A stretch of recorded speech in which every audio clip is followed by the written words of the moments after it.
ایک روز ہمارے پڑوسی کو صبح مسجد جاتے ہوئے راستے میں 2 دن کی ایک بچی کمبل میں لپٹی ملی۔ مسجد میں اعلان کروایا گیا مگر اس کا کوئی وائرس نہ آیا۔ سب لوگوں کا یہی خیال تھا کہ کسی کا گناہ کا نتیجہ ہے وہ بچی۔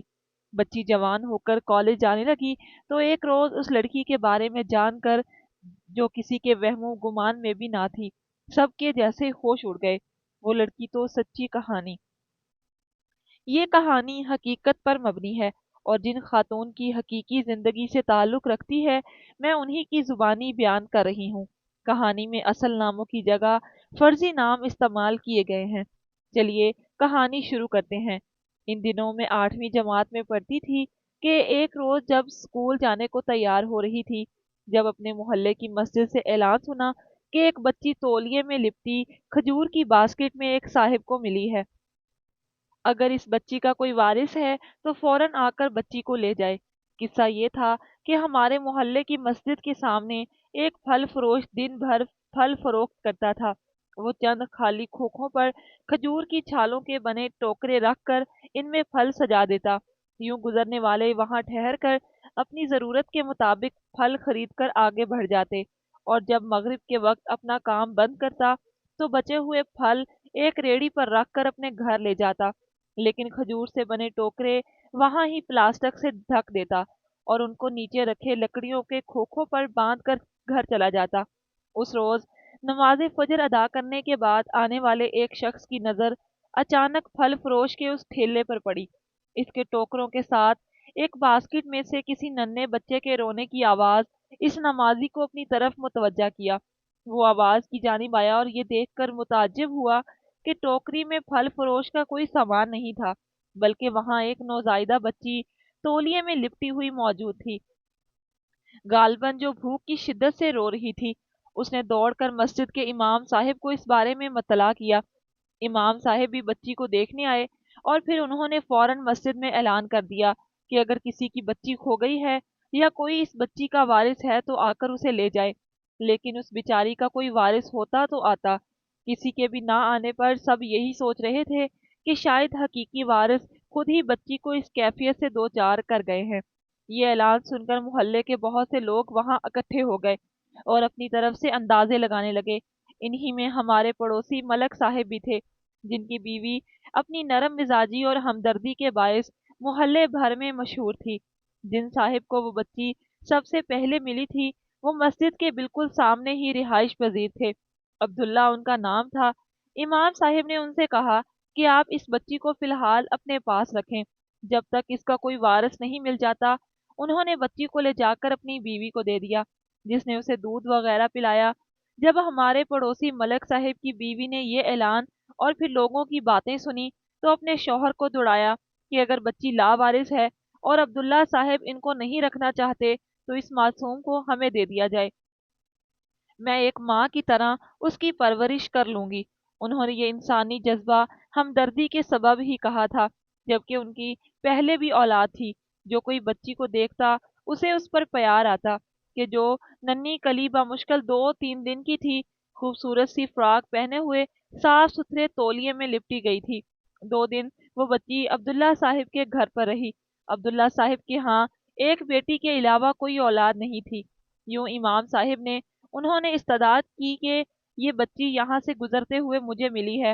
اعلان بھی کروایا کہ شاید اس کا کوئی وارث یہاں قریب ہو، ہم 1 2 دن اور انتظار کر لیتے ہیں، لیکن اگر کوئی نہیں آتا تو اس بچی کو مجھے دے دیا جائے۔ یہ میری بیوی، میری ایک ہی بچی ہے، اور آپریشن میں پیچیدگی کے سبب اب میری بیوی مزید اولاد جنم نہیں دے سکتی۔ شاید یہ بچے اللہ تعالیٰ کی طرف سے میرے لیے کوئی تحفہ ہو۔ مجھے یہی لگتا ہے کہ ہمیں یہ بچی اللہ تعالیٰ نے دی ہے۔ گھر میں ہماری 2 بیٹیاں ہو جائیں گی تو گھر کی رونق بڑھ جائے گی۔ میرے پاس مال و دولت کی کمی نہیں ہے کہ مجھے اس بچی کی پرورش کرنے میں کوئی دشواری ہو۔ مجھے تو بس اولاد کی کمی تھی، اور شاید اللہ تعالیٰ نے میری یہ کمی پوری کرنے کے لیے ہی یہ بچی مجھے سونپی ہے۔ یوں تھانے میں بھی رپورٹ درج کروائی گئی، مگر اس کا کوئی وارث نہ آیا۔ یوں وہ بچی عبداللہ صاحب کی بیگم کے پاس ہی رہی۔ ایک روز ملک صاحب کی بیوی خود آ گئی اور عبداللہ کی بیوی سے اصرار کیا کہ یہ بچی آپ ہمیں دے دیں، لیکن بیگم عبداللہ نے انکار کر دیا کہ وہ اور ان کے شوہر نے اس بچی کو گود لے لیا ہے۔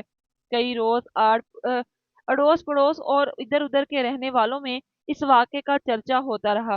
پھر وقت کے ساتھ ساتھ لوگ اس قصے کو بھول بھال گئے، اور یہ بچی جس کا نام سدرا رکھ دیا گیا، عبداللہ صاحب کے گھر میں پرورش پاتی رہی۔ عبداللہ کی بیوی نے اس پھول سی کلی کی بہت پیار اور توجہ سے پرورش کی۔ انہوں نے اپنی بیٹی کے جیسے ہی اس کا خیال رکھتا۔ وقت گزرتا رہا، محلے میں کچھ نئے گھر بھی آباد ہو گئے، اور یوں لوگ اس پرانے قصے کو بھول بھال گئے۔ عبداللہ صاحب اور ان کی بیوی اس بچی کے ساتھ محبت اور طرز عمل سے اب لوگوں کو یہی خیال کرتے تھے کہ یہ بچی واقعی ان کی سگی اولاد ہے۔ ماں سوائے چند پڑوسیوں کے جو یہاں کے پرانے رہنے والے تھے، باقی لوگوں کو اب یہی معلوم تھا کہ عبداللہ صاحب کی دو بیٹیاں ہیں۔ عبداللہ صاحب شہر میں ایک معزز مقام رکھتے تھے، اسی وجہ سے بھی لوگوں نے اس لاوارث بچی کے بارے میں زیادہ چرچا نہ کیا۔ دولت مند کی نیکی عظمت کی بلندیوں کو جلد چھو لیتی ہے، اور کسی ایک بچی کو ولدیت کا اعزاز دے دینا جو صاحب خانہ کو سرے راہ پڑی ملی ہو، واقعی دل گردے کا کام ہے۔ عبداللہ صاحب نے شروع سے ہی لوگوں کی کسی بات کی پرواہ نہ کی۔ لوگ اگرچہ ایسے بچوں کو قبول کرنے کو آر خیال کرتے ہیں، مگر ان میاں بیوی نے تو دل سے سدرا کو قبول کیا تھا۔ جب وہ 5 برس کی ہو گئی تو اس کو اسکول میں داخل کرواتے وقت داخلہ فارم پر بھی ولدیت کے اس خانے میں عبداللہ صاحب نے اپنا نام لکھوا دیا۔ سدرا بے حد خوبصورت، ہونہار اور بلا کی حسین نکلی تھی۔ جو اس بچی کو دیکھتا، اس کو بے اختیار اس پر پیار آ جاتا تھا، جس کی وجہ سے عبداللہ صاحب اور ان کی زوجہ نے اس کو گود لیا تھا۔ اس کے گھر میں دھن دولت میں بھی مزید اضافہ ہوتا جا رہا تھا۔ ان کی بڑی بچی ماہنور اب 13 برس کی تھی، اور وہ بھی سدرا سے بہت پیار کرتی تھی اور ہر دم اس کے آگے پیچھے پھرتی۔ یہ اس لڑکی کی خوش نصیبی تھی کہ ان حالات میں اسے گود لینے والوں کا حقیقی والدین جیسا ہی پیار اس لاوارث کو ملا تھا، اور اب وہ لاوارث نہیں رہی تھی، بلکہ اس کا وارث معاشرے میں ایک باعزت مقام رکھتا تھا۔ البتہ بیگم عبداللہ اس معاملے میں بہت چکنی رہا کرتی تھی کہ کبھی کوئی مہنور کو اس کے ماضی کے بارے میں آگاہ نہ کر دے، تبھی وہ اس کو آس پڑوس میں بھی اکیلے آنے جانے نہ دیتی تھیں۔ جہاں جاتی بس اپنے ساتھ رکھتی تھیں۔ انہوں نے سب رشتہ داروں کو بھی سختی سے منع کر رکھا تھا کہ کوئی بھولے سے بھی اس بات کا کبھی تذکرہ نہ کرے کہ سدرا ان کی حقیقی اولاد نہیں، بلکہ لے پالک ہے۔ ایف اے پاس کرتے ہی عبداللہ صاحب کی بڑی بیٹی ماہنور کی شادی کر دی گئی، اور وہ سسرال چلی گئی۔ اب سدرا ہی ان کے پاس ہوتی۔ جب سدرا نے اسکول کی تعلیم مکمل کر لی تو عبداللہ اور ان کی بیوی کو اس کی بھی شادی کی فکر ہونے لگی۔ وہ وقت سے اس کے بھی فرائض سے سبکدوش ہونا چاہتے تھے، مگر جب سدرا نے آگے کالج میں پڑھنے کی خواہش کا اظہار کیا تو عبداللہ نے سوچا کہ بے شک ہم نے اسے پالا سگی اولاد ہی کی طرح ہے، مگر پھر بھی زمانہ کب کسی کو معاف کرتا ہے۔ آج ہم زندہ ہیں، کل نہیں رہیں گے، اور کوئی بدخواہ ان کی بچی سے لاوارث ملنے کی داستان بتا دے تو ہماری ساری محنت اکارت ہو جائے گی۔ کافی سوچ بچار کے بعد بالآخر انہوں نے فیصلہ کیا کہ بہتر ہے کہ ہماری زندگی میں ہی سدرا کی اعلیٰ تعلیم حاصل کرنے کی خواہش بھی پوری ہو جائے۔ جس شہر میں ہم رہتے تھے وہاں لڑکیوں کے لیے ابھی تک کوئی علیحدہ کالج نہ بن پایا تھا۔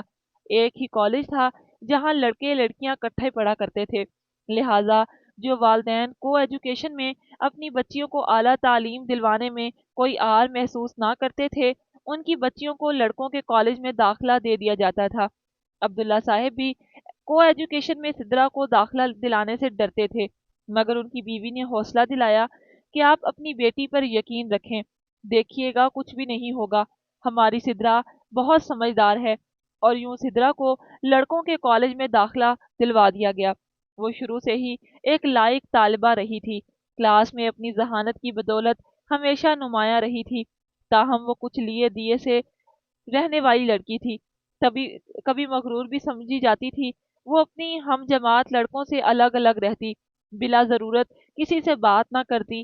بے شک وہ جانتی تھی کہ اس کی تربیت میں کسی قسم کی کوتاہی روا نہیں رکھی گئی تھی، لہٰذا اس کو اپنے والدین کی عزت کا بہت پاس تھا جو اس کی ہر خواہش کو پورا کرتے تھے۔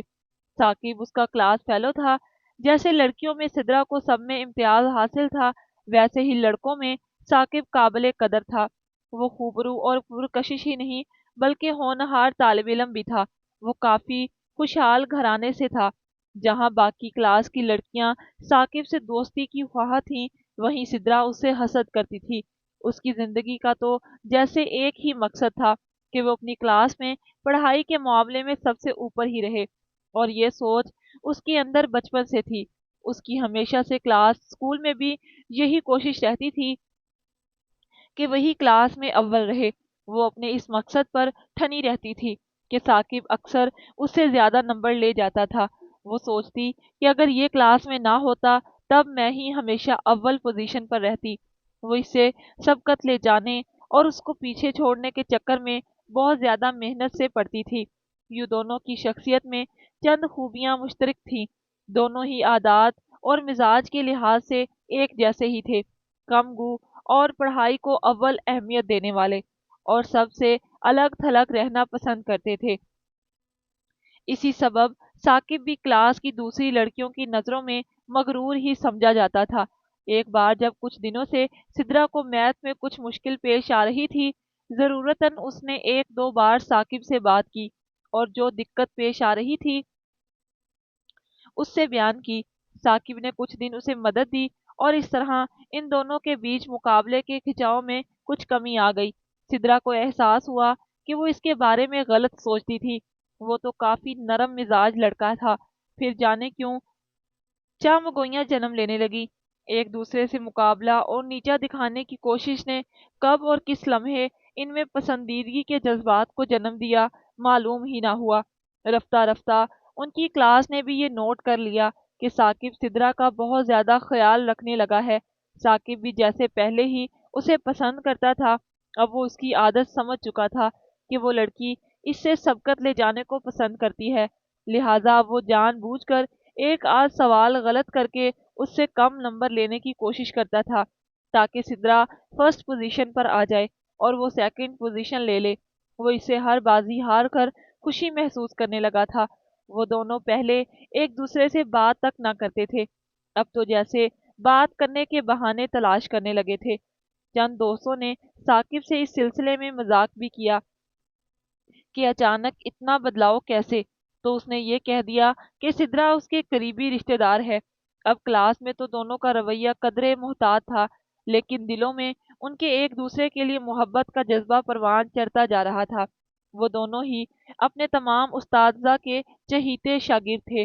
یقیناً جن طالب علموں کا تعلیمی ریکارڈ شاندار ہوتا ہے ان کی قدر اساتذہ کے دلوں میں زیادہ ہوتی ہے۔ اب وہ دونوں ہی ایک دوسرے کے لیے پسندیدگی کے ساتھ ساتھ محبت سے اپنی منزل کی طرف گامزن تھے۔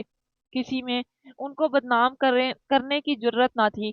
جب ان کی تعلیم کا آخری سال تھا اور دونوں کے سامنے ان کے مستقبل کا سوال تھا، دونوں کے دلوں میں یہ خواہش جڑ چکی تھی کہ وہ ایک دوسرے کے جیون ساتھی بنے۔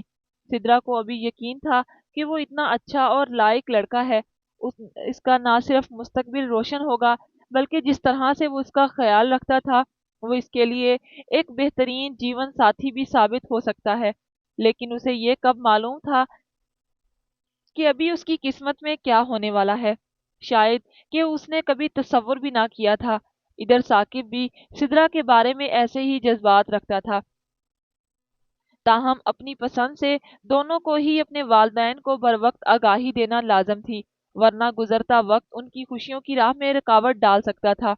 ثاقب جانتا تھا کہ اس کے لیے کوئی مشکل نہ تھی، کیونکہ اس کے والدین کئی بار کہہ چکے تھے کہ ہم وہی دلہن لائیں گے جس لڑکی کو ان کا بیٹا پسند کرتا ہوگا، اس پر اپنی مرضی کبھی نہیں تھوپیں گے۔ کالج میں ان کا رزلٹ آ گیا۔ سدرا اور ثاقب دونوں نے ہی امتیازی پوزیشن لی تھی۔ اب اصل مراحل طے کرنے کا وقت آ گیا تھا۔ سدرا نے اپنی والدہ کو اور ثاقب نے بھی اپنے گھر والوں کو بتا دیا تھا کہ وہ اپنے جیون ساتھی کے طور پر کس سے شادی کے آرزو مند ہے۔ ثاقب کے والدین کا تعلق ایک خوشحال زمیندار گھرانے سے تھا، لہٰذا اس کو ملازمت کی کوئی فکر نہ تھی۔ خدا کا دیا اس کے پاس سب کچھ تھا، اس کے ہاں دولت کی کمی نہیں تھی۔ اب بس اس کی ماں جلد از جلد گھر میں اس کی دلہن لانا چاہتی تھی۔ انہیں رشتوں کی بھی کمی نہ تھی۔ ایک بار جب اس کی ماں نے خاندان کی بہت سی لڑکیوں کے نام اپنے بیٹے کے سامنے رکھے تو ثاقب نے سب کو رد کر دیا۔ تو ماں نے پوچھا، پھر تم خود ہی اس لڑکی کا نام بتا دو جس سے تم شادی کرنا چاہتے ہو، میں اسی سے تیری شادی کروا دوں گی۔ میرے لیے تیری خوشی سے بڑھ کر اور کیا ہو سکتا ہے؟ بھلا تب ثاقب نے سدرا کے والدین کا بتا دیا کہ اس گھر سے میرا رشتہ طلب کریں، میں اسی لڑکی سے شادی کروں گا۔ جب اس گھر کا پتہ معلوم ہو گیا تو ثاقب کی والدہ سوچ میں پڑ گئی، کیونکہ یہ تو اس کے میکے کے پرانے محلے کا ہی پتہ تھا جہاں سدرا کے والدین رہتے تھے۔ وہ اپنے میکے کے اس پرانے محلے کے تمام قدیمی گھروں کو جانتی تھی، اگرچہ ان کے والدین نے ان کی شادی سے 1 سال پہلے ہی اس محلے سے مکان فروخت کر کے نقل مکانی کر لی تھی، اور تب سے وہ اس محلے میں کبھی نہیں گئی تھی۔ انہوں نے سوچا کہ لازم ہے کہ میں سدرا کے گھرانے کو بھی جانتی ہوں گی۔ اگر میں ایک بار پہلے ہی وہاں کسی پرانے جاننے والے کے گھر جا سکوں تو اس کے بارے میں چھان بین کرنے کی بھی ضرورت پیش نہیں آئے گی۔ ایک روز وہ بغیر ثاقب کو بتائے ہی سدرا کے گھر کے پڑوس والے گھر میں گئی۔ یہ بھی یہاں کے پرانے رہائشی تھے اور ثاقب کے نانا اور نانی کو بخوبی جانتے تھے۔ جب وہ ان کے گھر گئیں تو انہوں نے یعنی کہ ثاقب کی والدہ کو پہچان لیا تھا۔ راجدہ نے خاتون خانہ کو بتایا کہ وہ عبداللہ کی بیٹی سدرا کو بہو بنانا چاہتی ہیں اور اسی سلسلے میں ادھر آئی ہیں۔ یہ بھی بتایا کہ ابھی وہ لوگ عبداللہ کے گھر رشتے وغیرہ کی بات کرنے نہیں گئے، لیکن میں ان کے بارے میں جاننا چاہتی ہوں کہ وہ کیسے لوگ ہیں، کیسی لڑکی ہے، کیا ہمیں ان سے رشتہ کر لینا چاہیے؟ میں اسی سلسلے میں آپ کے یہاں آئی ہوں۔ یہ گھر ملک صاحب کا تھا، جن سے اگلا گھر ہمارا ہی تھا۔ ملک صاحب کی بیوی نے ان سے کہا کہ ہاں، لڑکی تو بہت اچھی ہے راجدہ، مگر ایک بات تم سے چھپانے کو بددیانتی سمجھتی ہوں۔ تم سدرا کے بارے میں معلومات کے سلسلے میں میرے پاس آئی ہو اور رشتہ کرنے سے پہلے ہر بات کی صحیح معلومات چاہتی ہو، تو میرا بھی فرض بنتا ہے کہ تم سے کچھ نہ چھپاؤں۔ عبداللہ صاحب کی بچی تو بہت اچھی اور لائق ہے، اور سچ کہوں تو قسمت والوں کو ہی ایسی لڑکی بطور بہو ملتی ہوگی، لیکن حقیقت یہ ہے کہ یہ عبداللہ صاحب کی حقیقی بیٹی نہیں ہے، بلکہ لے پالک ہے۔ یہ حقیقت وہ تمہیں نہیں بتائیں گے کہ وہ کسی سے بھی اس بارے میں ذکر نہیں کرتے، اور شاید یہاں کوئی بھی تمہیں نہ بتائے، لیکن چونکہ ہمارے تمہارے والدین سے اچھے مراسم رہے ہیں، لہٰذا میں ضروری سمجھتی ہوں کہ تم کو یہ بات بھی بتا دوں۔ تب ثاقب کی والدہ کچھ پریشان اور کچھ تجسس سے پوچھنے لگی کہ عبداللہ کی تو اپنی ایک بیٹی موجود تھی، تو پھر انہوں نے لے پالک کی ضرورت کیوں محسوس کی، اور یہ لڑکی ہے کس کی، مطلب انہیں کہاں سے ملی؟ تب ملک صاحب کی بیوی کہنے لگی، ارے کیا تم نے عرصہ قبل ہمارے محلے کی مسجد میں ہوا وہ اعلان نہیں سنا تھا جس کے چرچے مہینوں ہمارے محلے میں رہے تھے، جب ایک لاوارث بچی عبداللہ صاحب کو مسجد کے پاس پھل فروش کے ٹھیلے پر ملی تھی؟ ثاقب کی والدہ نے حیرانگی سے کہا، نہیں۔ وہ کہنے لگی، شاید مجھے یاد نہ رہا ہو، یا پھر شاید میں نے یہ اعلان سنا ہی نہ ہو سکتا ہے میں تب کسی رشتہ دار کے گھر گئی ہوں گی، کیونکہ مجھے اس بارے میں کچھ معلوم نہیں ہے۔ تب ملک صاحب کی بیوی کہنے لگی، انہوں نے سدرا کو لے پالک بنایا نہیں، اللہ کی طرف سے یہ نیکی عبداللہ صاحب کے مقدر میں لکھی گئی تھی۔ یہ بچی ان کو ایک پھل فروش کے ٹھیلے پر ایک ٹوکرے میں رکھی گئی ملی تھی، جبکہ وہ اس روز فجر کی نماز پڑھنے نکلے تھے۔ بچی کے رونے کی آواز سن کر انہوں نے اس کو گود میں بھرا، تو پھر اس کے لیے وارثوں کے بارے میں کچھ معلوم نہ ہونے پر خود ہی اسے گود میں لے لیا۔ تب سے یہ ان کے پاس ہے، مگر انہوں نے نہیں بتایا، شاید یہی سوچ کر ہمیں معلوم تھا کہ سدرا ان کی سگی بیٹی نہیں ہے، اور وہ یہ بات تو جیسے کسی کو پتہ لگنے دینا ہی نہیں چاہتے۔ خیر، لے پالک ہونے یا لاوارث ہونے میں بچی کا تو کوئی قصور نہیں ہے، اس کے ماں باپ ضرور گناہ گار ہوں گے۔ معصوم بچی تو نیک اور گناہوں سے پاک تھی۔ ملک صاحب کی بیوی نے تو سچ کو گوش گزار کر کے اپنی بہی خواہ ہونے کا حق ادا کر دیا، لیکن راشدہ یہ کہانی سن کر سکتے میں رہ گئی۔ جب وہ گھر آئی تو اس کے حواس باختہ تھے۔ ان کو یوں دیکھ کر بیٹے نے پوچھا کہ امی، آپ کہاں گئی تھی؟ بیٹے کے پوچھنے پر انہیں بتانا پڑا کہ میں اس لڑکی اور اس کے گھر والوں کی چھان بین کو گئی تھی۔ ثاقب کچھ حیران ہوا اور پھر ماں سے سوال کیا، کیوں، کیا ہوا امی؟ آپ ایسے کیوں بجھی بجھی سی ہیں؟ کیا کسی نے آپ کو کچھ کہا ہے؟ آپ کو لڑکی پسند نہیں آئی یا ان کا گھرانہ؟ ثاقب سوال پر سوال کیے جا رہا تھا۔ تب انہوں نے کہا کہ بیٹا، مجھے لڑکی کے گھر کی جانے کی ضرورت ہی نہیں ہے۔ میرے والدین تو ان کے پڑوس میں رہ چکے ہیں اور ان لوگوں کو ہم خوب اچھی طرح سے جانتے بھی ہیں۔ جب میری شادی تمہارے ابو سے ہو گئی تو پھر کبھی پرانے محلے یا پڑوس میں کبھی جانے کا موقع ہی نہ ملا۔ آج تمہاری خاطر ہی وہاں گئی تھی، مگر میں نہیں سمجھتی کہ وہ لڑکی تمہارے لیے مناسب ہے۔ یہ سن کر ثاقب تو جیسے بجھ کر رہ گیا، پوچھنے لگا کہ آخر کیوں امی؟ آخر اس میں کیا کمی ہے؟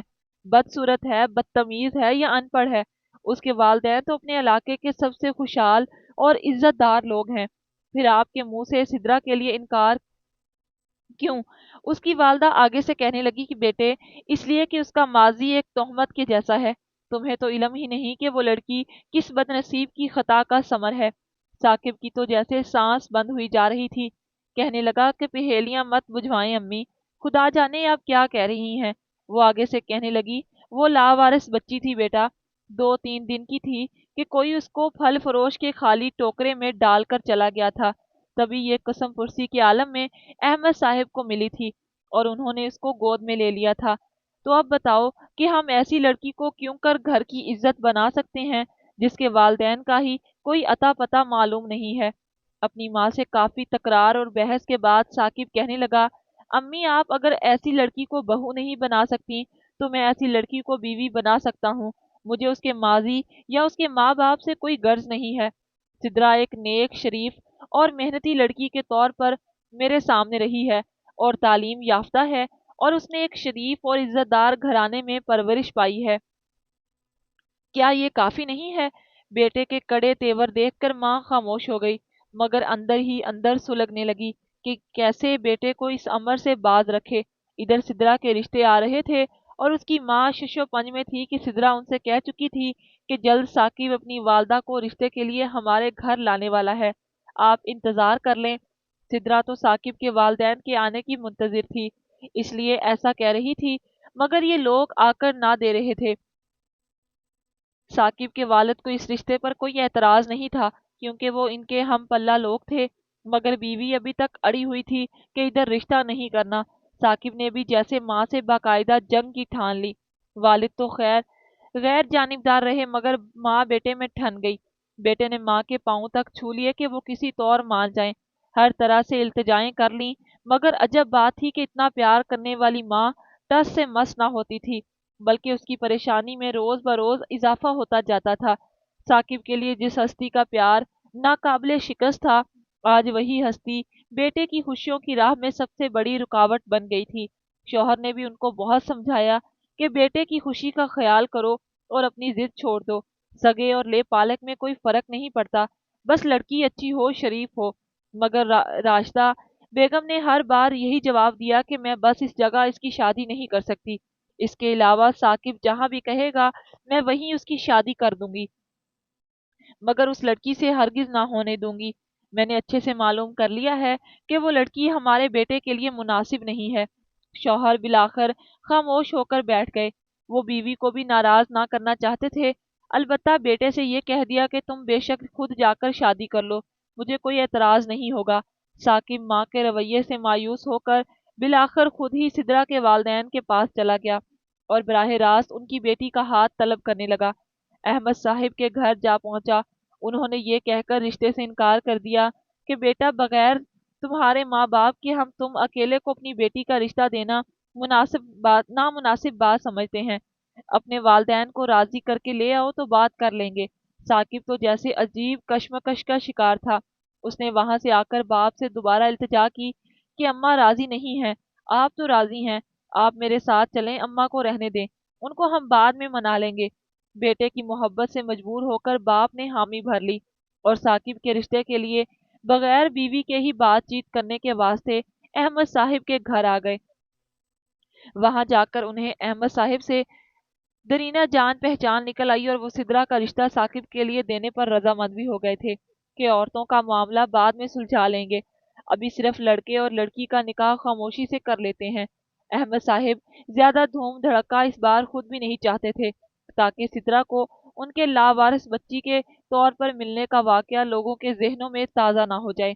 کیا خبر شادی کے موقع پر ہی بھولا ہوا واقعہ اور برسوں پہلے کا راز کسی کی زبان پر آ جائے گا اور ان کی بچی کا سکون برباد ہو جائے گا۔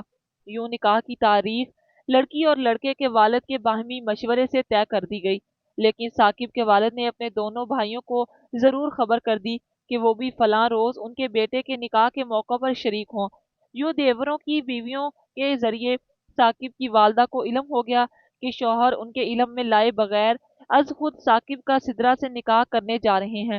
یہ جان کر راشدہ بے حد گھبرا گئیں، اور جب انہیں کوئی چارہ نہ دیکھا تو وہ میری خالہ کے پاس آ گئیں۔ بتاتی چلوں کہ ثاقب کی والدہ میری خالہ کی بچپن کی سہیلی تھی اور 5ویں سے 10ویں جماعت تک ان کی کلاس فیلو بھی رہی تھی۔ ان کا کوئی بھی راز ان سے چھپا ہوا نہیں تھا، یہ بھی کہ جب وہ 10ویں میں تھی تو ان کی پسندیدگی ایک نوجوان سے ہو گئی تھی جو ان کے ماموں کے پڑوس میں رہتا تھا، اور نادان عمری میں ان سے اس نوجوان کے ساتھ ایسی غلطی سرزد ہو گئی تھی کہ راشدہ کو اپنی والدہ کو یہ راز بتانا ہی پڑ گیا۔ ماں بیچاری زمانے سے زیادہ شوہر سے ڈرتی تھی، بہت ہی سخت مزاج تھے۔ انہوں نے فوراً اپنی بیٹی کو بہن کے گھر بھجوا دیا، اور جب راشدہ نے ایک بے نام باپ کی بچی کو جنم دیا تو اس کی ماں نے اس نوزائیدہ کو اپنے محلے کے ایک پھل فروش کے ٹوکرے میں رات کے 3 بجے لے جا کر ڈال دیا، اور پھر اوپر چادر ڈھک دی کہ اللہ نے اس معصوم جان کو زندہ رکھنا ہوا تو وہ اس کی زندگی اور پرورش کا خود ہی انتظام کر دے گا۔ اس کے بعد ان لوگوں نے اس محلے سے وہ گھر فروخت کر دیا اور اس محلے کو ہمیشہ ہمیشہ کے لیے چھوڑ دیا تھا۔ یوں راشدہ اور اس کے گھر والے اس بڑی رسوائی سے تو بچ گئے، مگر راشدہ کے دل کا داغ ہمیشہ ہرا ہی رہا۔ ثاقب کے والد سے اس کی شادی ہو گئی۔ آج وہ اپنے بیٹے ثاقب کی ضد کے سامنے اسی سبب ہتھیار نہ ڈال رہی تھی کہ ثاقب کی ضد اور اس کی محبت ان کے لیے ایک بڑی آزمائش بن رہی تھی۔ اس نے میری خالہ سے کہا کہ اب تم ہی بتاؤ کہ میں اپنے بیٹے کو اس امر سے کیا کہہ کر باز رکھوں، اور اپنے شوہر کو اب کیسے اس عمر میں اپنی زندگی کے ایک ایسی بڑی غلطی سے آگاہ کروں جس کے بعد میرے لیے زندہ رہنا ممکن ہی نہیں رہے گا۔ میری خالہ نے ان سے کہا کہ تم ابھی خاموش رہو، شوہر کو اس عمر میں ایسا راز بتا کر دکھ نہ پہنچاؤ جس کو وہ سہ نہ سکیں۔ البتہ تمہارے بیٹے کو میں سمجھاتی ہوں، میں اسے بلا کر باز رکھ سکتی ہوں۔ جو کچھ تم اس سے نہیں کہہ سکتی میں کہہ دیتی ہوں، کیونکہ اس کے سوا کوئی چارہ نہیں ہے۔ ایک روز میری خالہ نے اپنے گھر پر ثاقب کو بلوایا اور یہ کہہ کر حقیقت بتا دی کہ بیٹا تم جانتے ہو کہ انسان خطا کا پتلا ہے، اور تمہاری ماں کے ساتھ تو دھوکا ہوا تھا۔ میں نہیں چاہتی کہ اس دھوکے کی تکلیف تفصیل سے تم کو آگاہ کروں۔ بہرحال تم سدرا سے نکاح نہیں کر سکتے۔ اگر ماں کے کہنے سے تم باز رہ جاتے تو شاید تمہارے اور ان کے درمیان کا پاکیزہ رشتہ میلا کرنے کی میں تو کیا کوئی بھی کبھی جرت نہ کرتا، لیکن اب مجبوری ہے۔ تم اس معاملے کو یہاں ہی ختم کر دو اور اپنی ماں کو بھی شرمندہ نہ کرو، بلکہ اس کو ایک انسان سمجھ کر معاف کر دو۔ ماں بھی انسان ہی ہوتی ہے اور کوئی بھی انسان فرشتہ نہیں ہوتا۔ انہوں نے بہت تکلیف سہ کر محبت سے تمہیں پالا ہے۔ یہ سن کر ثاقب کا چہرہ جیسے غم و غصے سے نہیں بلکہ بدترین گہرے صدمے سے سیاہ پڑ گیا۔ وہ بغیر کچھ کہے میری خالہ کے سامنے سے اٹھ کر چلا گیا۔ بعد میں خالہ نے ایک روز میری امی سے کہا کہ میں جانتی تھی کہ ماں کا راز جان کر اس کے دل میں ماں کا تقدس مجروح ہوا تھا، مگر میں مجبور تھی، جس راز سے اس کی حقیقی ماں پردہ اٹھانے سے قاصر تھی، مجھے یہ ناگوار فرض سر انجام دینا ہی پڑ گیا۔ ثاقب اس راز کو جاننے کے بعد اپنے گھر نہ گیا اور ایک دوست کے گھر چلا گیا۔ اس کے بعد وہ کہاں روپوش ہو گیا کسی کو معلوم نہیں تھا، یہاں تک کہ راشدہ بیٹے کے صدمے اور جدائی کے غم کو دل سے لگا کر صرف 3 برس زندہ رہی اور اس دنیا فانی سے چلی گئی۔ اس کی وفات کے 1 سال بعد ثاقب نے اپنے باپ سے رابطہ کیا اور وہ اس وقت کینیڈا میں تھا۔ سال بعد اپنے والد کو بھی وہاں اپنے پاس بلوا لیا۔ اس طرح یہ راز ایک موڑ پر آ کر پھر سے ہمارے سینوں میں دفن ہو گیا اور دفن ہی رہا۔ کبھی سدرا اور اس کے گھر والے بھی نہ جان سکے کہ راشدہ یا ثاقب کے ساتھ کیا ہوا، اور ثاقب اچانک کہاں غائب ہو گیا اور آخر کبھی لوٹ کر کیوں نہ آیا۔ یہ دنیا سچ مچ ایک نگار خانہ ہے، یہاں کیسے کیسے واقعات ہو جاتے ہیں کہ انسان تصور بھی نہیں کر سکتا۔ انسانی عقل دنگ رہ جاتی ہے۔ خدا ہر کسی کو اس قسم کے صدمات سے محفوظ رکھے کہ جن کے تصور سے بھی دلوں پر وحشت چھانے لگتی ہے۔ اللہ پاک سے دعا ہے کہ وہ سب بہنوں بیٹیوں کے نصیب اچھے کرے۔ اس طرح کی مزید کہانیاں اور سچے واقعات سننے کے لیے ہمارے چینل کو سبسکرائب کریں۔ شکریہ۔